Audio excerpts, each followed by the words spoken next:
hope that this hub will lead to the development of new people, new ideas, new knowledge that will impact on our society and make this place to be a place where younger, inspirational journalists and civic speak leaders will rise out of this space. Thank you very much. All right, so welcome everyone. We're going to see each other.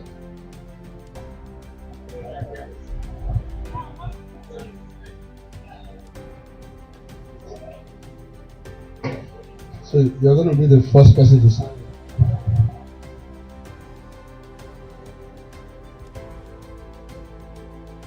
One thing that Dapo Olorunyomi represents is the ability to allow you vent, to allow you, articulate whatever is in your mind with all patience and sense of learning. And so the first thing we know we will do here is to bring young people together, intergenerational, of course, to think about the things that will move this country forward.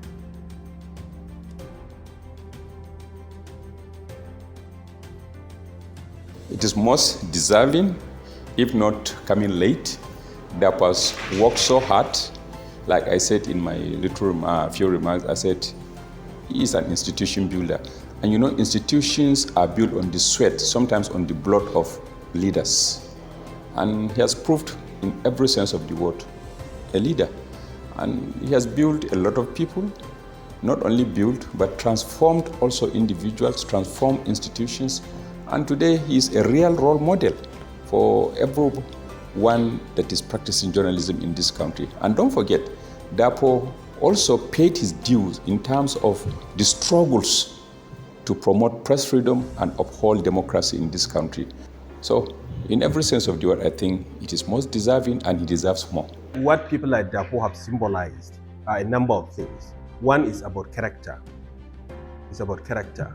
It's very critical and very important that there's a continuous dialogue between what you may call the older generation of journalists and the younger generation of journalists, so they can understand why I did that people like Dapo, for example, are what they are now. I think that character is certainly one of the things that for me is very important, their integrity, but their also commitment to the profession itself. Because that professionalism is something that I think that, as we all realize, it's not something that you can just pick from the streets, but it's something that you can learn and see from other people as well.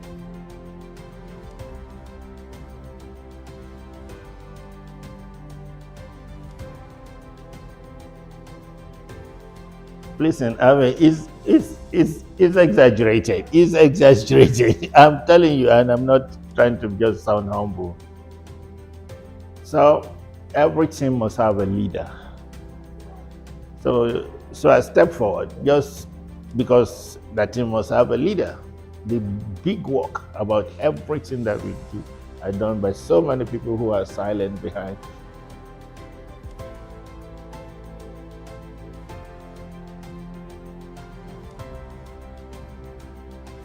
It's been decades of doing this work.